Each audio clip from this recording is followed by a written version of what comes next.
¿Qué tal, mis estimados amigos y seguidores de esta página de asesoría y defensa jurídica para la familia? Ya estamos aquí de nueva cuenta con ustedes. Soy el licenciado Edgar Martínez Cruz y el día de hoy, como todos los viernes, me acompaña la distinguida licenciada Gabriela Hernández. Licenciada, qué gusto tenerla de nueva cuenta. Gracias, el gusto es mío, como cada viernes, estar aquí con ustedes compartiendo. Muy bien, ¿no? Pues para nosotros es un verdadero privilegio el que pues esté aquí con nosotros. Máxime porque, bueno, cuando tratamos los temas que son de tu gran especialidad, que es el derecho laboral, pues sabemos que no hay mejor abogada que nos pueda explicar estos temas tanto del nuevo sistema como del viejo sistema en esta materia de derecho laboral, bueno, de procedimiento laboral, no tanto del sistema sustantivo, pero sí del sistema procesal, ¿no? Y más el tema que el día de hoy quieres tratar con nosotros. Sí, por supuesto que es un tema que viene ligado al tema de la semana pasada y que además, bueno, aprovechando porque muchísimos se quedaron con diversas dudas y es el momento que podemos resolverlas, así es de que, bueno, pues los invitamos a que nos auxilien con sus preguntas, con sus dudas y, bueno, pues las vamos resolviendo. Y es muy importante que ahorita también nos auxilien compartiendo la página, así que llamen a todos sus conocidos, a todas aquellas personas que pudieran tener a lo mejor interés en este tema o que estén pasando por algún problema de esta índole o quieran perfeccionarse en sus conocimientos sobre esta rama del derecho laboral, que es el procedimiento, y sobre todo pues vamos a tratar, como bien dijo la licenciada, una continuación del tema anterior que estábamos viendo precisamente las pruebas idóneas la vez anterior en materia laboral en el nuevo sistema, sí, ¿no? Por supuesto. Y ahora pues vamos a darle continuidad a esa exposición, pero ahora enfocándonos a el desahogo de esos medios de prueba, cómo se llevan a cabo esos desahogos, cómo se manejan, etcétera. Pero yo primera pregunta que haría, licenciada, en este aspecto, bueno, creo que nos quedamos más bien con esa pregunta todavía en el aire, ¿no? ¿Cuál es el momento oportuno para ofrecer los medios de prueba para que de esa manera podamos llegar a su desahogo? Sí, claro, sí, es buen momento para iniciar con esta idea porque en eso precisamente nos quedamos la semana anterior. En el nuevo procedimiento del nuevo sistema de justicia laboral, bueno, pues el momento de ofrecimiento de pruebas, ¿cuál es? Es el momento en que nosotros presentamos nuestra demanda. Si nosotros representamos a la parte actora, pues el momento procesal idóneo para ofertar los medios probatorios que tengamos a nuestro alcance para acreditar la acción que estamos haciendo valer, bueno, pues es el momento de la presentación de la demanda. Anteriormente, con el anterior procedimiento, bueno, pues había una etapa exclusiva y específica que era la de ofrecimiento y admisión de pruebas. ¿Para qué? Para ofrecer estos medios probatorios. Actualmente, en nuestro nuevo procedimiento, el momento es el momento en el que nosotros presentamos nuestra demanda, ahí ofrecemos nuestros medios de prueba y además de eso, además de ofrecer los medios de prueba, bueno, pues en este momento ofrecemos los medios necesarios para el desahogo de las mismas. En ese es el momento procesal cuando vamos por la parte actora. Si nosotros representamos a la parte demandada, bueno, pues el momento idóneo para ofrecer también las pruebas es el momento en que contestamos la demanda. En la contestación de la demanda, hacemos la contestación a las prestaciones, contestación a los hechos y ofertamos nuestros medios probatorios y además de eso, bueno, pues tenemos que exhibir los medios necesarios para el desahogo de los mismos o señalar cuáles pruebas necesitan preparación. ¿Para qué? Para que en el momento que se tenga que determinar sobre la admisión de estos medios, bueno, pues ya el juez determine si se admiten tales y cuáles. Y bueno, pues ya me ofrecieron igual los medios o la forma a través de los cuales se van a desahogar. Entonces hay que tener muy en consideración esta parte, porque anteriormente, antes de la reforma, el procedimiento era de esta índole. Cuando nosotros representábamos a la parte o a trabajadores del Estado, para trabajadores del Estado, pues la ley federal de los trabajadores al servicio del Estado, esa ley sí contemplaba esta forma, que nos dice, o contempla, porque esta ley no sufrió reforma alguna, contempla que, bueno, presentamos nuestra demanda, ofrecemos nuestros medios de prueba desde el momento de la presentación de la demanda. Por lo que hace al apartado B, que es el apartado correspondiente a los trabajadores al servicio del Estado, no sufrió reforma alguna y continúa siendo de esta manera. En nuestro apartado A, la única forma que había anteriormente para presentar la demanda con el ofrecimiento de prueba, pues era para aquellos juicios que se le llamaban juicios especiales, juicios de tramitación especial. ¿Como cuál? Pues como la declaratoria de beneficiarios. Cuando nosotros exhibíamos nuestra demanda solicitando ser declarados beneficiarios, en ese momento ofrecíamos nuestros medios de prueba. Actualmente, pues la forma en que van a ser tratadas las pruebas u ofrecidas las pruebas, tanto en juicios especiales como en juicios ordinarios laborales, es desde el momento de la presentación de la demanda ofrecemos nuestras pruebas. Desde el momento de la contestación de la demanda ofrecemos pruebas. No hay otro momento procesal en el cual nosotros podamos ofertar estas pruebas, a menos que tratándose, por ejemplo, de cualquiera de las partes, bueno, surgieran hechos supervenientes que nos permitieran ofertar nuevos medios de prueba que tienen que ver con esos hechos supervenientes. Hechos que ya de los cuales teníamos conocimiento con anterioridad, no podemos ofertarlos ya en ningún otro momento de nuestro procedimiento laboral, hablando del nuevo procedimiento. Muy bien. Y entonces, ¿en qué momento, ya que ya se hicieron el ofrecimiento de pruebas con el nuevo sistema laboral, mi querida Gaby, ¿en qué momento el juez admite o en qué momento hasta se pueden objetar los medios de prueba que ya en su momento fueron ofrecidos? Sí, claro. Bueno, empezamos con las objeciones. Nosotros con este nuevo procedimiento tenemos dos fases. Esto, bueno, pues sí ha sido probablemente algo reiterativo cuando hemos hablado acerca del nuevo procedimiento laboral, pero la verdad es sumamente necesario porque aun cuando ya en varios estados de la República se está trabajando de esta manera, como está siendo híbrido, en los estados de la República donde ya se está aplicando la reforma, se continúa también llevando a cabo los procedimientos anteriores ante la Junta de Conciliación. Entonces hay una serie de confusiones de, bueno, es que entonces ¿en cuál estoy? ¿Estoy en el anterior, en el nuevo? ¿De qué manera? Entonces, bueno, pues sí es buena la pregunta. ¿Por qué? Porque el momento de objetar las pruebas, en el caso de la parte demandada, es cuando contesta la demanda. Yo presento mi demanda, ofrezco mis medios de prueba y la parte demandada va a contestar la demanda. Cuando contesta la demanda, tiene que objetar las pruebas que yo ya previamente ofrecí. Si no las objeta en ese momento de la contestación, tampoco va a tener otro momento procesal para poder objetarlas. Entonces, la parte demandada contesta la demanda, objeta las pruebas y ¿qué va a suceder? A mí me va a dar vista el juzgado laboral con esa contestación y con esas objeciones. Y entonces, cuando a mí me dé vista, a mí me van a dar un término de 8 días para exhibir mi réplica. ¿Cuál es la réplica o en qué consiste la réplica? Primero, en que yo haga manifestaciones respecto de la contestación de los hechos, respecto de las excepciones que opuso mi contraria. Y segundo, para que objete las pruebas que haya ofrecido la parte demandada. Entonces, en esta réplica yo voy a hacer las objeciones respecto de las pruebas que ofreció la parte demandada. Y a la parte demandada le van a dar un término de 5 días para que pueda hacer alguna manifestación extra de lo que yo manifesté en mi réplica, y a esa manifestación de la parte demandada se le llama contrarréplica. Esta es la parte escrita del procedimiento. Entonces, para que sean admitidas a trámite estas pruebas, necesitamos pasar a la segunda fase, que es la fase oral.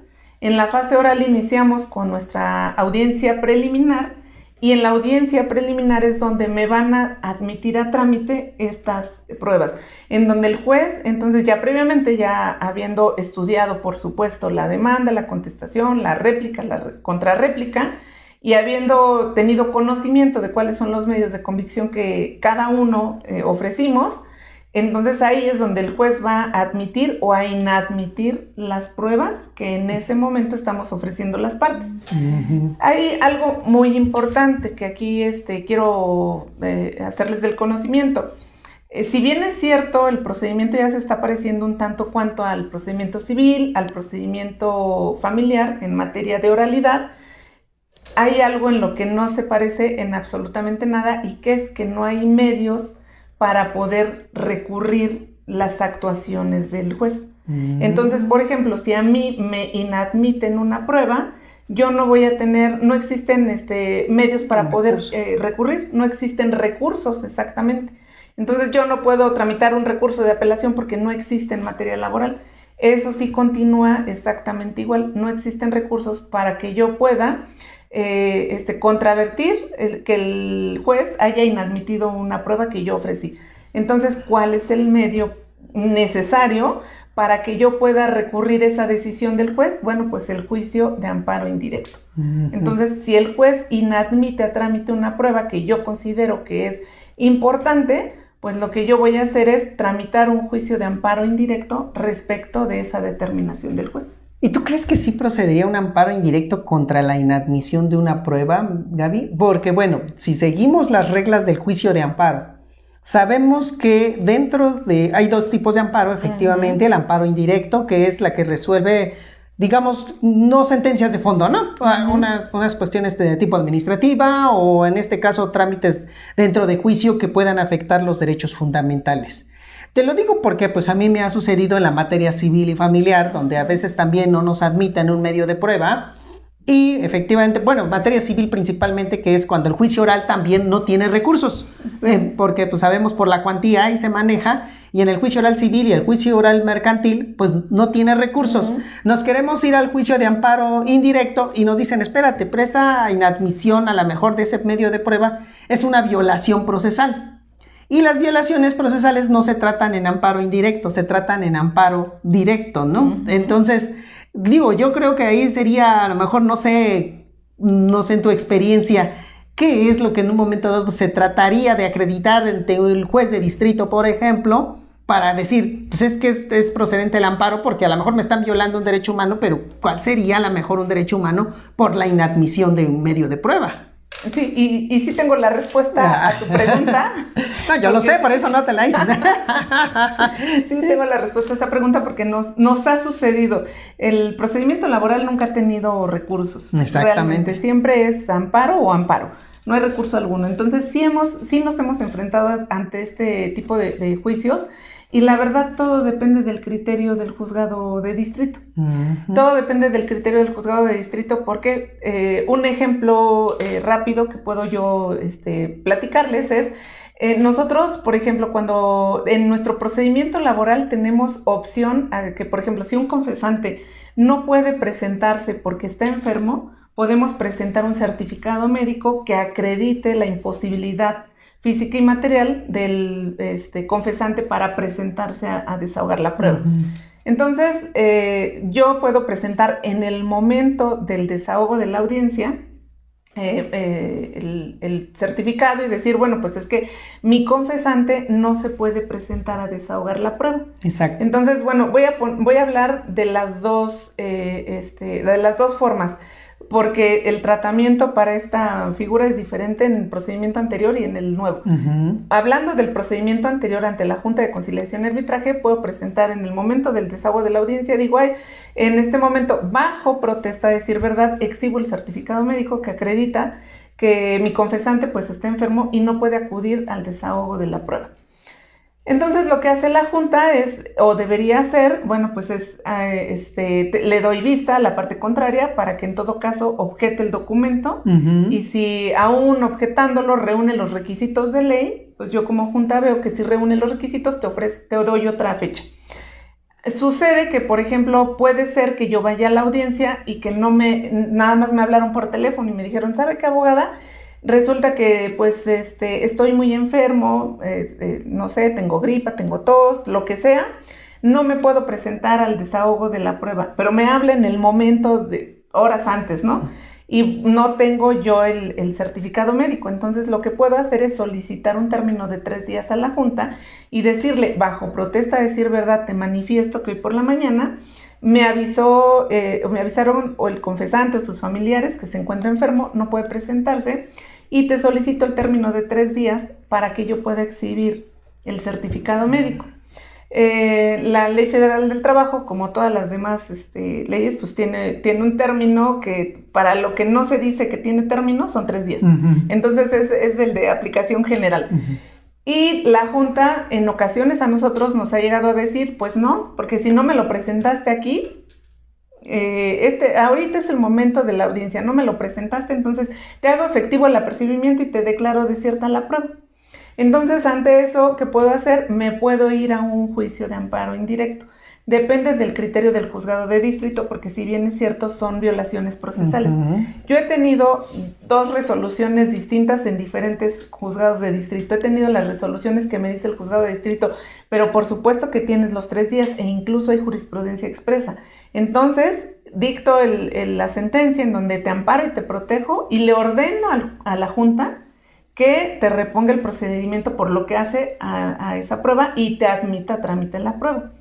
Y he tenido resoluciones en donde me han dicho, como es una violación procesal, en este momento no te perjudica en nada que no te hayan admitido la prueba. Entonces, hasta que concluya el juicio y si derivado del resultado del juicio en tu laudo te perjudica el que no hayas desahogado la prueba, entonces en ese momento, si te perjudica, al ser una violación procesal, espérate al juicio de amparo directo, porque en este momento no te perjudica esa violación procesal. Entonces, la verdad depende del criterio del juzgado de distrito. En el nuevo procedimiento, ¿qué es lo que pasa? Yo puedo llegar con el juez y decirle, su señoría, en este momento, bajo protesta de decir verdad, exhibo mi certificado médico manifestando que el señor se encuentra enfermo y no puede acudir a la audiencia. Entonces el juez tiene la facultad de ordenar en ese momento o a un secretario instructor o a un actuario judicial y decirle, bueno, requerirme a mí que manifieste el domicilio donde se encuentra el enfermo, el absolvente enfermo. Me requiere el domicilio, en ese momento estoy obligada a darle el domicilio, porque si no le doy el domicilio me va a declarar desierta la prueba. Le doy el domicilio y en ese momento él puede decir, secretario instructor o actuario, váyanse en este momento al domicilio que me señaló la abogada para que verifiquen que la persona sí se encuentra en ese domicilio y está enferma. Porque si no se encuentra en el domicilio, entonces le voy a declarar desierta la prueba, aún con todo y el certificado médico. Bueno, y ahora te voy a hacer otra pregunta en cuanto al... Sigamos con el mismo tema, ¿no? O sea, no hay recurso, pero no sé qué opinión te merezca, Gaby, que sabemos que existen los principios del nuevo procedimiento oral laboral. Y yo, como lo he dicho en materia civil y lo he dicho en materia familiar, pero más en materia civil y mercantil, que es donde no hay recurso, porque también estamos como en materia laboral, donde no hay recurso, la pregunta que yo digo, bueno, independientemente de que no hay recurso, pero hay un principio dentro de los juicios orales, laborales, civiles, familiares, que es el famoso principio de contradicción.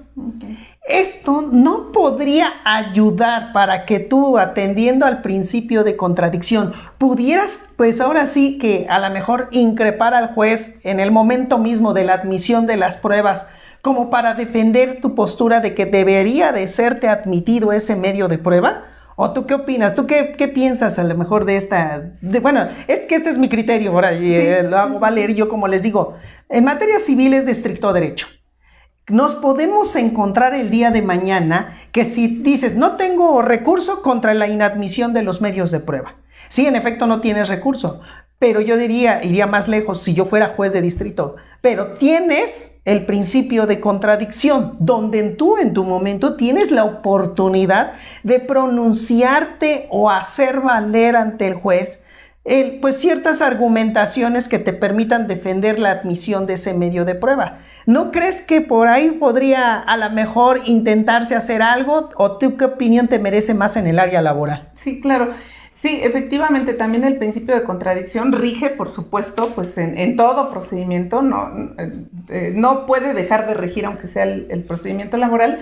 Sin embargo, en materia laboral, pues también rige este otro principio de que el juez ya no puede ir en contra de sus propias determinaciones. Bueno. Entonces, si en un momento dado en la audiencia el juez ya se pronuncia respecto de la admisión de las pruebas y dice, se inadmite la prueba, por ejemplo, confesional, porque el actuario ya se presentó en el domicilio que me señaló la oferente de la prueba y no se encuentra el confesante, entonces quiere decir que no está enfermo, porque se supone que el certificado médico dice que no puede salir de su domicilio.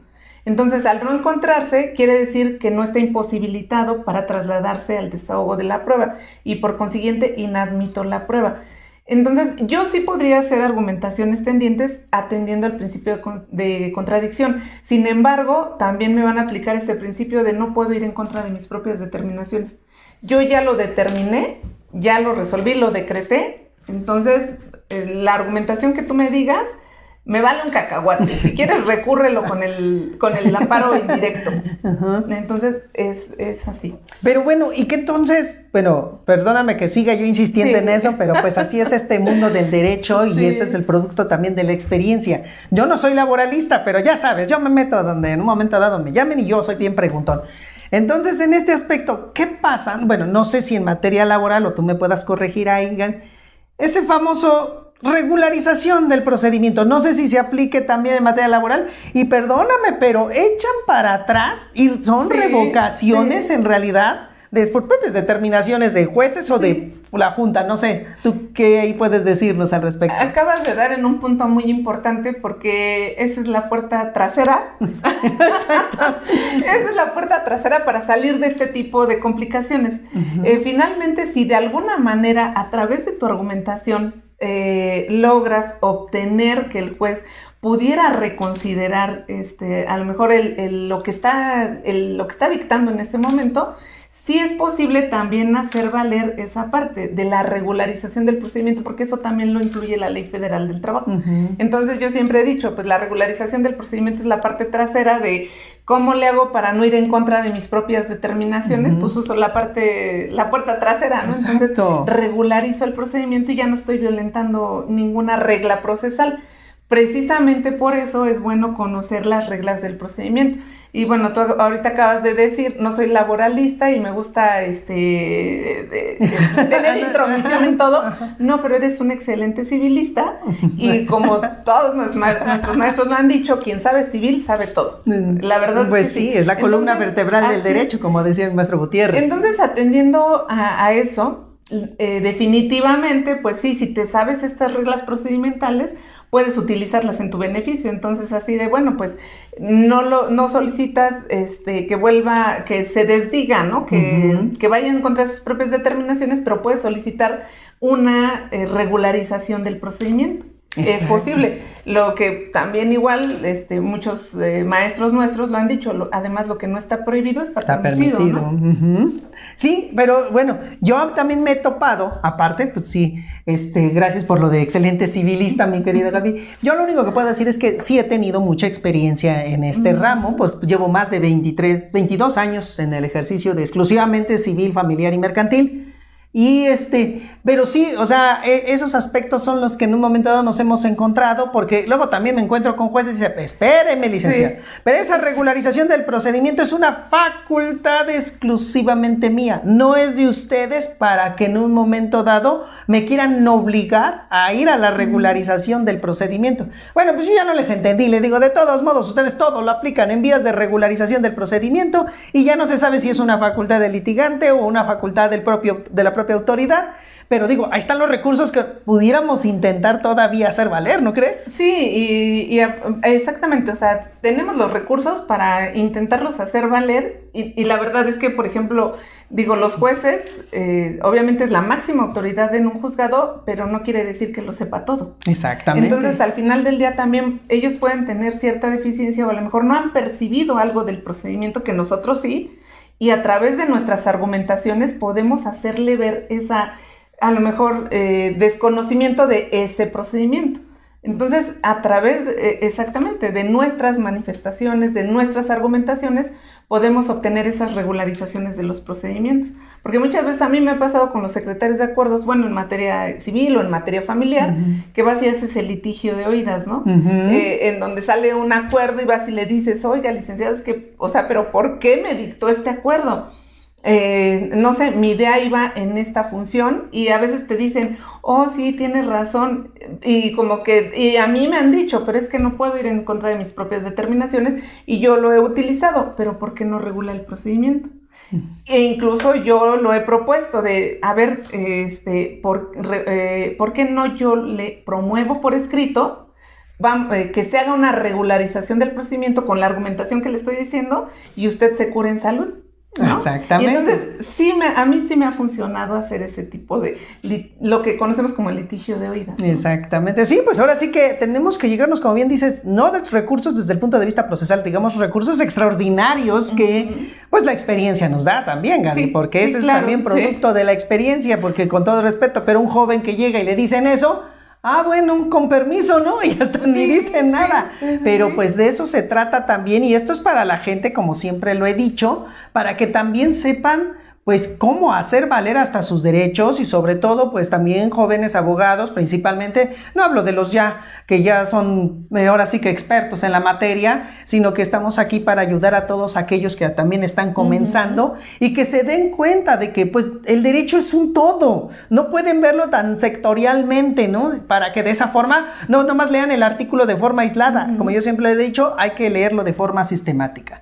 Pero pues vamos a seguir, Gaby, entonces ya tenemos la audiencia, ya se admitieron las pruebas, y ahora, pues, ¿cómo empieza el desahogo con el nuevo sistema que tú nos estás platicando? Sí, lo que les comentaba yo de la parte escrita, ya hablamos de la parte escrita, la parte oral del procedimiento se divide en 2 audiencias, que es la audiencia preliminar y la audiencia de juicio. En la audiencia preliminar, entre otras cuestiones que se resuelven en esa audiencia, se resuelve lo correspondiente a la admisión de las pruebas.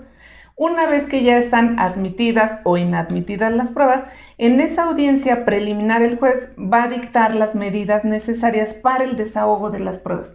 Entonces, dependiendo de lo que se necesite, por ejemplo, si es necesario a lo mejor enviar un exhorto para el desahogo de alguna prueba, bueno, pues entonces va a decretar las medidas correspondientes para que se giren los exhortos necesarios.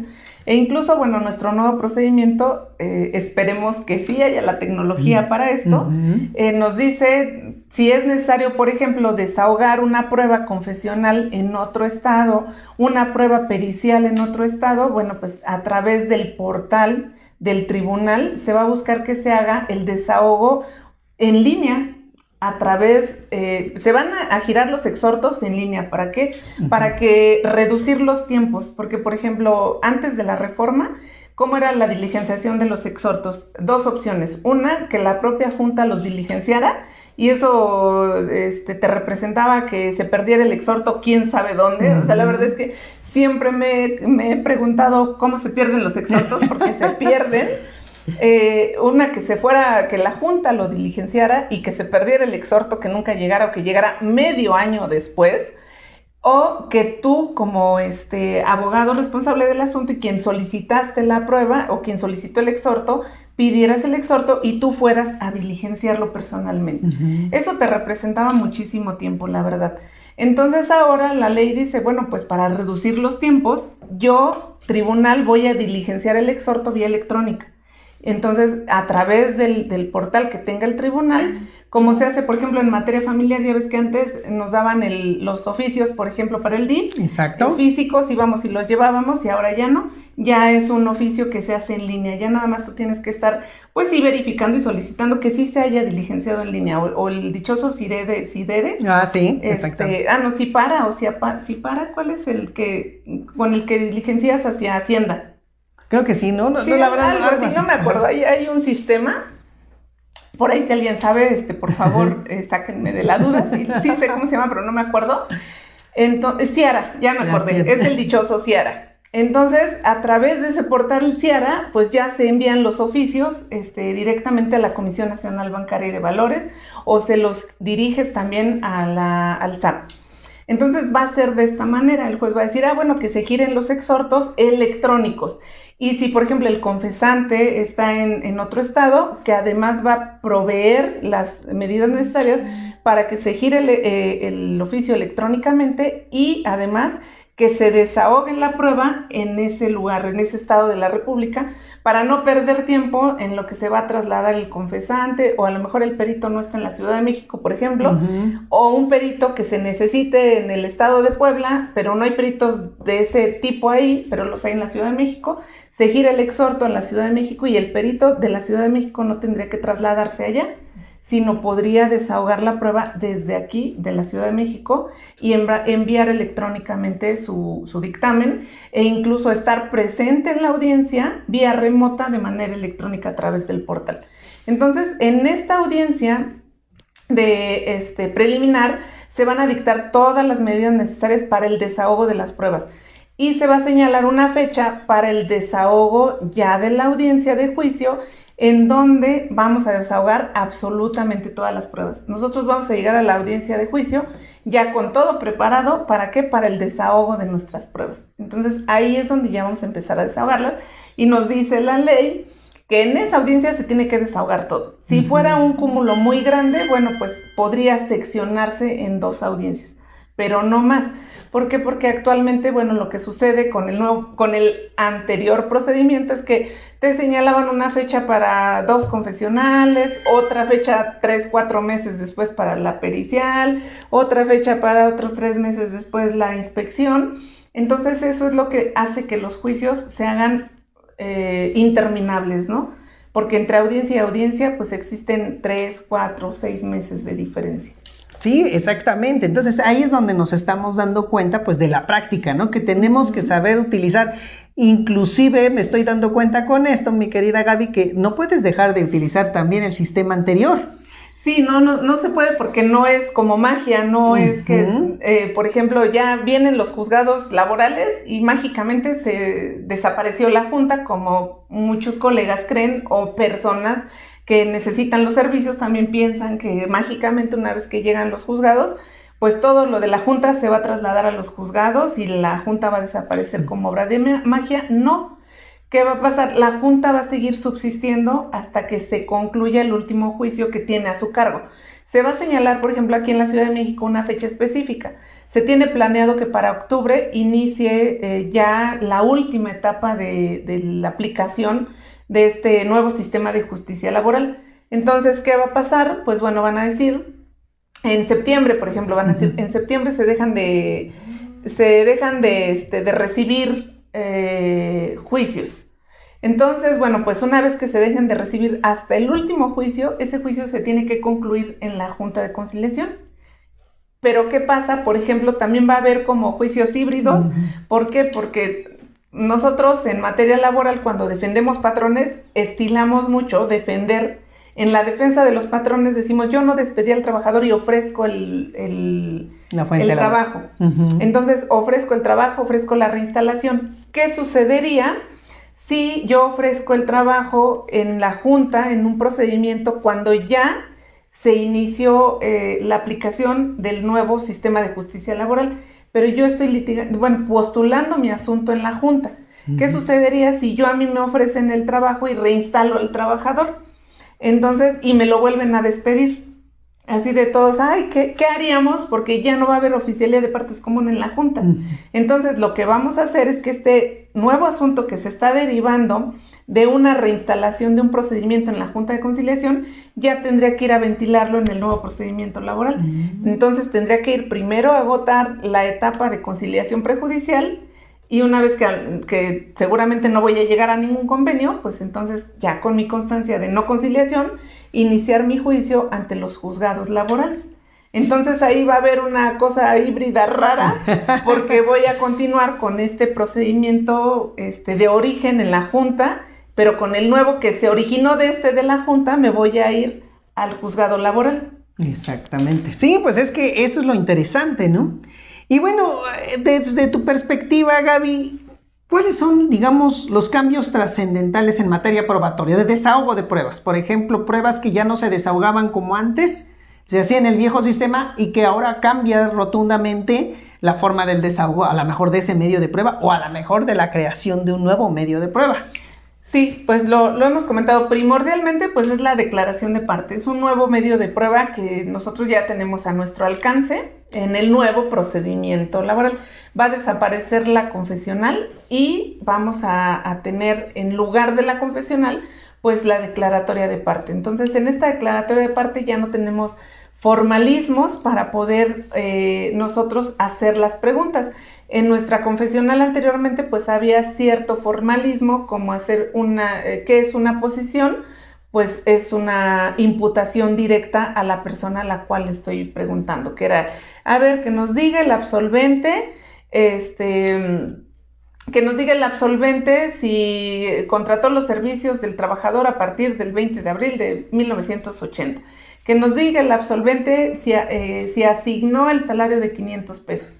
Entonces ya no va a existir definitivamente ese formalismo y en el nuevo procedimiento vamos a tener la declaración de parte en donde no va a ser acartonado, no va a ser rígido, va a ser preguntas abiertas y así casi como una plática. A ver, señor, usted dígame en qué fecha contrató al trabajador.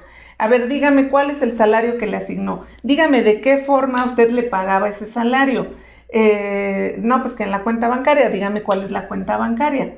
Cada cuándo le pagaba el salario, qué actividades le asignó, cuál es la categoría que le asignó. De esa categoría, pues cuáles son las actividades correspondientes, inherentes a la naturaleza de esa categoría. Entonces va a ser algo como más abierto, no va a tener como una regla específica, pero sí tenemos que aprender la forma en preguntar, porque sí me ha pasado en juicios que ahorita estamos atendiendo en el Estado de México, en Hidalgo, en Puebla, que sí hay colegas que llegan y quieren hacer las preguntas como posiciones. Dígame si es cierto, cómo lo es, y todavía con la vieja regla, que además esa también ya está en desuso desde hace mucho, ¿no?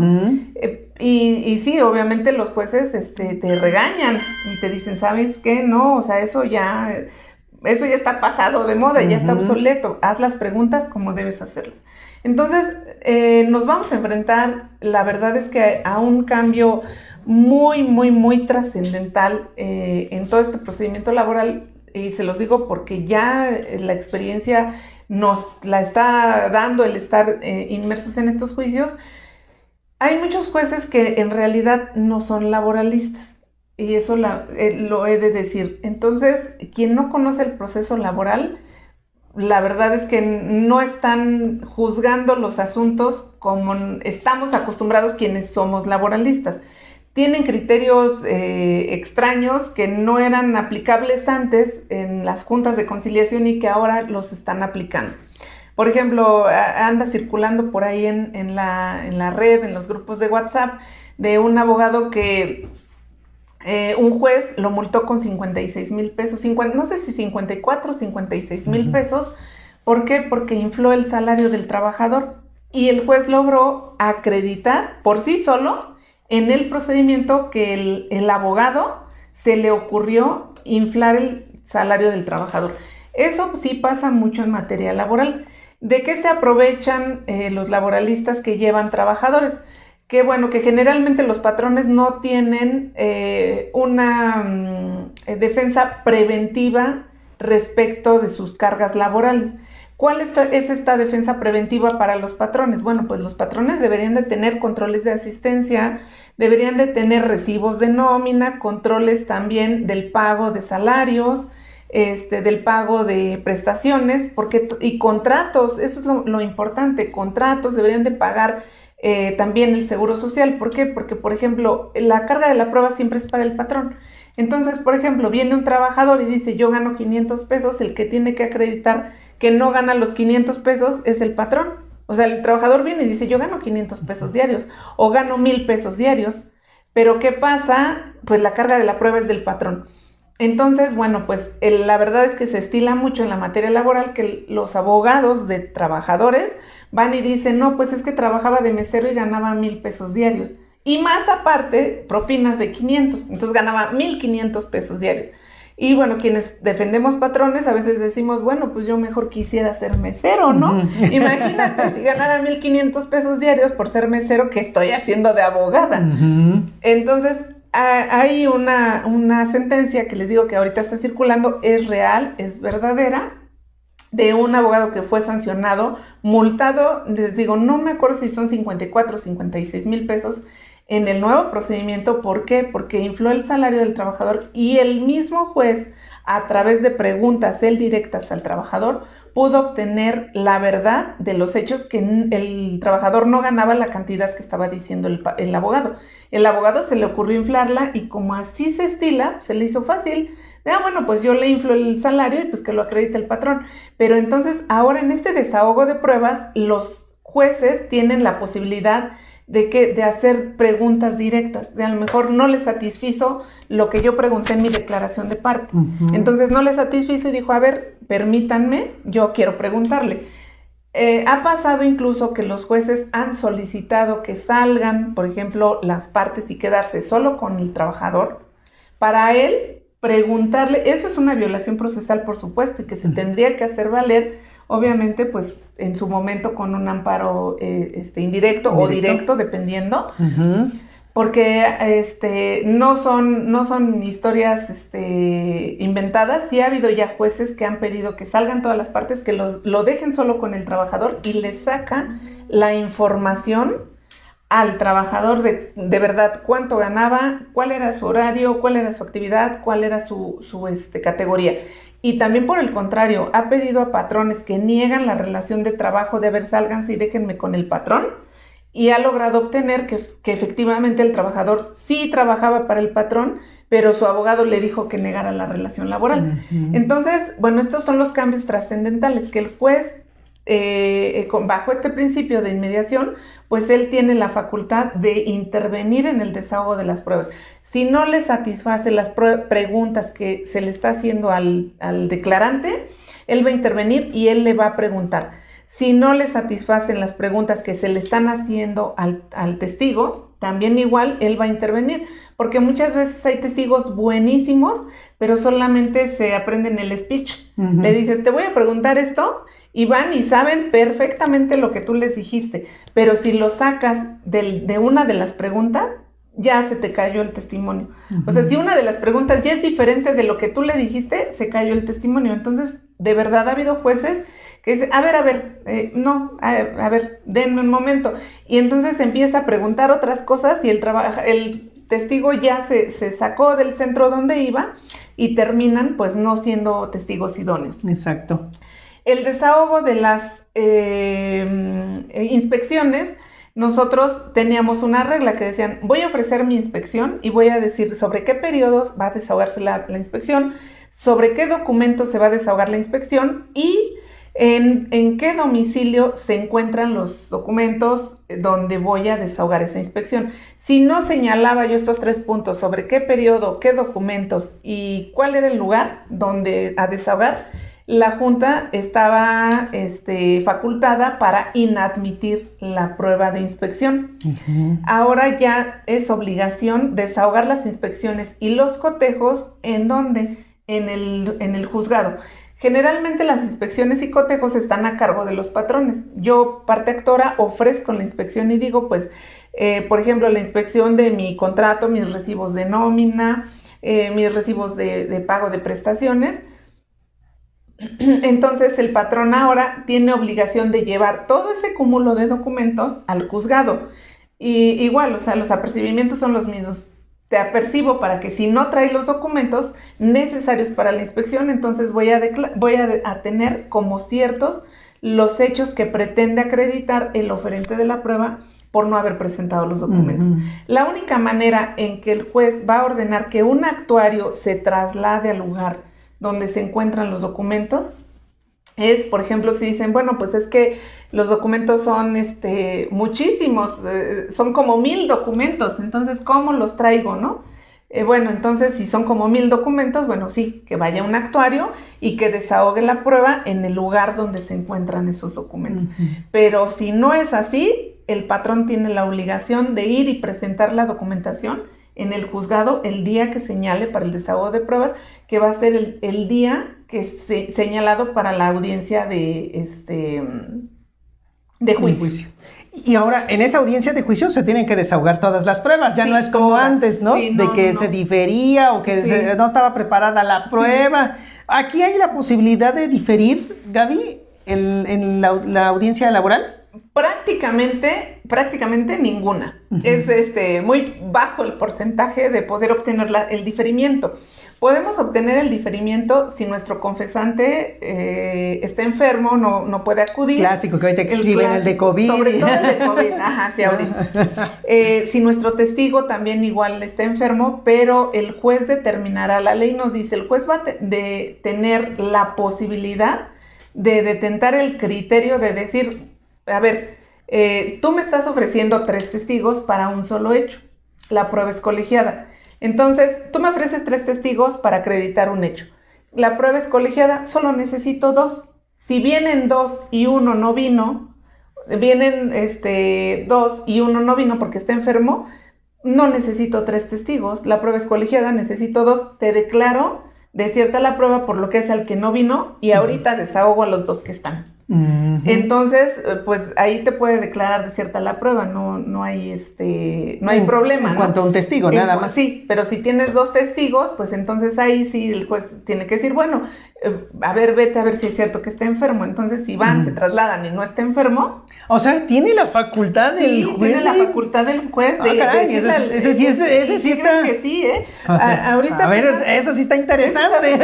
En la semana nos acaba de, en un grupo en el que estoy de abogados laboralistas, nos acaban de comentar que en el Estado de México hubo un juez derivado de un juicio donde se negó la relación de trabajo y se dijo que incluso no existía la fuente laboral, porque era un changarro, o sea, un negocio, sí, en un local, pero nada formal, ¿no? Entonces dijeron, no, ni existe la relación de trabajo, no tengo trabajadores a mi servicio, desconozco a este trabajador, niego lisa y llanamente la relación laboral. Entonces el juez, él en su facultad amplísima dijo, secretario de instructor, porque ya no son secretarios de acuerdos, secretario instructor, en este momento te faculto para que te traslades al domicilio que señala el trabajador que prestó sus servicios. En ese momento te trasladas y quiero evidencia si existe o no la fuente de trabajo, porque me están diciendo que no existe, pero yo tengo facultades amplias. Entonces se traslada el secretario instructor y si existía. Y si había trabajadores. Entonces, obviamente, eso costó una sentencia condenatoria. No le avisó el abogado de que, oye, cierra el changar. Sí, es que fíjate que lo malo es que, la verdad, o sea, lo malo a los laboralistas nos están sorprendiendo con cada criterio que lo hemos comentado. O sea, los laboralistas que tenemos años en el medio, ahora decimos, bueno, resulta que ahora entonces nosotros no sabemos nada porque los jueces que no han sido laboralistas, que vienen de otras materias, están desahogando las pruebas como a ellos, a su criterio se les antoja, como ellos quieren y resuelven finalmente como que como esa facultad amplísima, ¿no, Gaby? De poder allegarse de medios de prueba. Bueno, yo lo he visto más en materia familiar y en materia ahorita que estás diciendo laboral, que tienen esa facultad y la aplican cada quien. Eso es, o sea, no es en todos lados, pero cuando se encuentran con alguien que dice, pues yo en mis facultades voy a averiguar esto, pues sí es cuando te sorprendes, ¿no? Porque dices, híjole, pues eso no me la tenía yo esperada. Ni me la imaginaba, o sea, porque de verdad les digo, en este grupo que estoy con abogados, grandes juristas, laboralistas, y de verdad, o sea, nos comparten las experiencias o compartimos las experiencias que hemos tenido en los nuevos juzgados y de verdad nos damos de topes con los criterios que están teniendo los jueces para llegar a la obtención de la verdad. Muy bien, Gaby. Bueno, ya como última pregunta, para que demos un poquito a las preguntas y respuestas. Y la prueba pericial, nomás digo, yo creo que ya nos has contado un poco en otras transmisiones, pero ahorita, ¿qué nos puedes decir? Digo, ya que estamos en el tema del desahogo, ¿cuál es la trascendencia o cuál es la novedad en el desahogo de la prueba pericial? La trascendencia importantísima es que ya solamente vamos a tener un perito único y ese perito único va a ser de las listas del tribunal. Ya no, cada parte no va a llevar su propio perito como anteriormente, por ejemplo, pues para firmas. Si un trabajador se dice que firmó la carta de renuncia, que firmó el recibo finiquito, yo voy a ofrecer voy a ofrecer la prueba, la pericial caligráfica, grafoscópica, grafométrica, como la ofrecemos en materia laboral, a cargo del perito único de las listas del tribunal. ya no voy a decir yo ofrezco mi prueba pericial a cargo, por ejemplo, del perito licenciado Edgar Martínez Cruz, y la otra parte va a ofertar a su propio perito, ya no. Ya ambas partes tendrán que señalar al perito único, y si no lo señalan, el juez va a decir, me vale un cacahuate. O sea, tú señalaste tu perito, pero la ley me faculta para que yo señale un perito único. Entonces, cada parte va a poder contratar un perito particular como asesor para el momento del desahogo de la prueba. Entonces, el juez señala la fecha de la audiencia, del desahogo de las pruebas, y en ese momento yo puedo asistirme, pero desde el ofrecimiento voy a decir, señalo, ofrezco la prueba pericial en documentoscopía, caligráfica, grafoscópica, grafométrica, en dactiloscopía, a cargo del perito único, y además señalo como mi perito asesor al perito fulano de tal, especialista en las materias tales, para que me asista al momento del desahogo de la audiencia. Entonces, los peritos particulares te pueden asistir al desahogo de la audiencia, pero ¿para qué? Para decirte, indicarte cómo objetar el dictamen que te va a traer el perito único y cómo repreguntar respecto de ese dictamen, porque lo hemos platicado.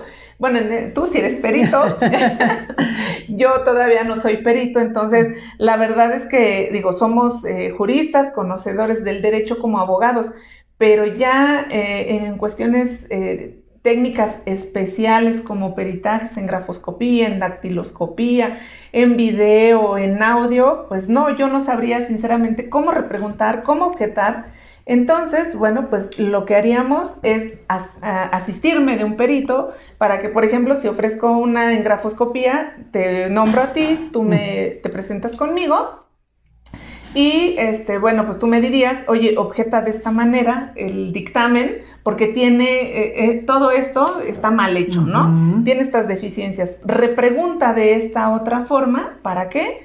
Pues bueno, para que puedas tirar ese dictamen. Entonces, bueno, pues para eso nos van a servir los peritos particulares, pero quien hace el uso de la voz es el abogado, no el perito. Tú puedes estar presente en la audiencia, conmigo a un lado, pero quien va a objetar y quien va a repreguntar soy yo bajo tu tutela, ¿no? Bajo tu mando. Tú me vas a decir, di esto, di lo otro, pero quien va a hacer el uso de la voz soy yo.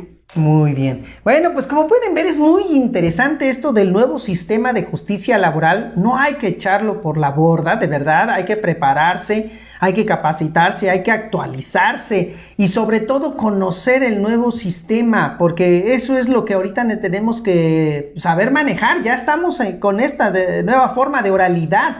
Porque pues sí, muchos van a decir que ya la oralidad existía anteriormente, pero no como ahora la estamos llevando a cabo, y sobre todo utilizando ahora también los medios de la tecnología, como es principalmente la videograbación, porque es muy importante que sepan que ahora lo que ocurra en la audiencia ya no tanto se va a transcribir en papel, sino que ahora va a quedar videograbado y lo que se levanta es un acta mínima nada más por parte del secretario auxiliar o instructor en el caso de la materia laboral. Pero bueno, pues vamos a dar contestación a algunos saludos y algunas cuestiones que nos realizan.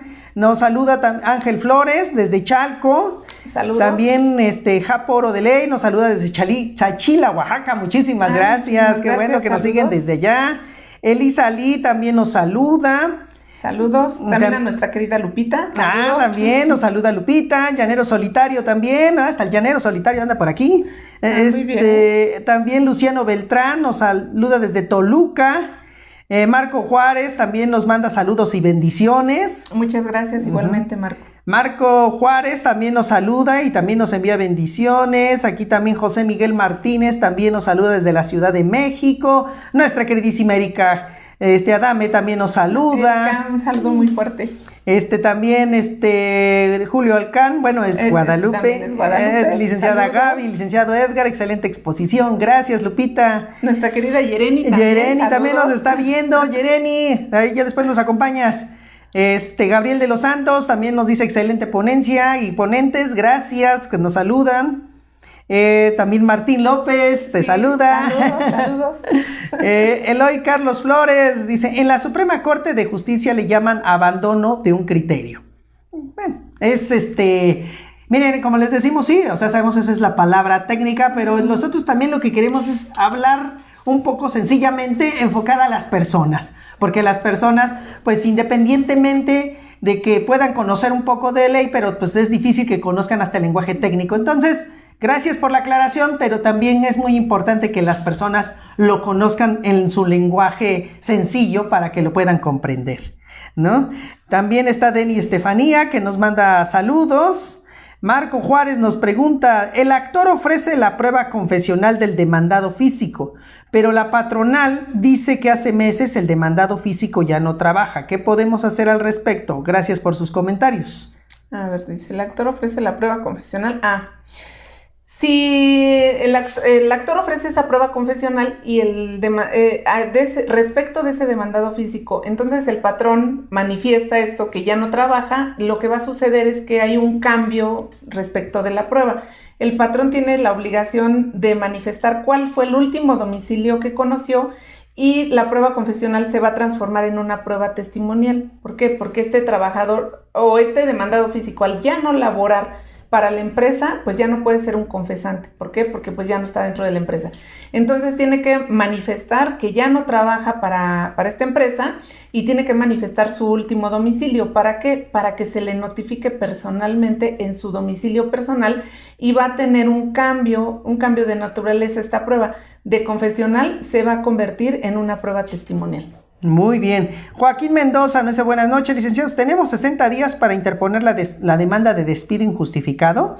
Sí, claro que sí, tenemos 60 días en los dos procedimientos, antiguo procedimiento y nuevo procedimiento, pero en el nuevo procedimiento hay que tomar en consideración que hay que hacer la conciliación prejudicial antes de llegar al juicio. Entonces, esta conciliación prejudicial se puede llevar hasta 45 días. Cuando nosotros iniciemos nuestra conciliación prejudicial, se va a interrumpir el término prescriptivo de los 60 días.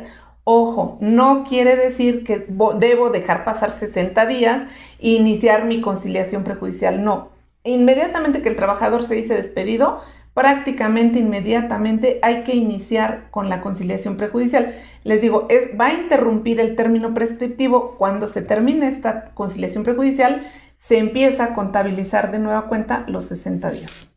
Muy bien, también nos saluda Patricia Vargas, Israel Ruiz. Saludos, Pati. Si tienen el video para verlo, se queda el video aquí en la página de Asesoría y Defensa Jurídica para la Familia. En ningún momento se elimina, es más, todos los videos desde hace más de 2 años que ya llevamos transmitiendo en vivo se quedan en esta página, así que ustedes pueden verlo cuantas veces gusten e inclusive pueden buscar sobre la materia que hemos hablado en materia civil, familiar, laboral. Aquí pueden encontrar en esta página, no lo olviden, Asesoría y Defensa Jurídica para la Familia. Jurídica Multidisciplinaria también nos saluda. Elias Joaquín nos dice, buenas noches, licenciado Edgar Gaby. Saludos desde Paracho, Michoacán, capital mundial de la guitarra. La pregunta es, dentro de la Secretaría de Educación, específicamente dentro de una escuela, una trabajadora, una profesora dejó de asistir a laborar desde 4 meses. No dejó razón el por qué dejó de asistir. Entonces la directora de la escuela primero le levantó un oficio de llamada de atención, después un oficio de extrañamiento y posteriormente ante el jurídico de la Secretaría de Educación ya tiene formalizados los documentos de abandono de trabajo. Dicha trabajadora tiene un descuento de un préstamo vía nómina, así también se sabe que la profesora anda por los Estados Unidos.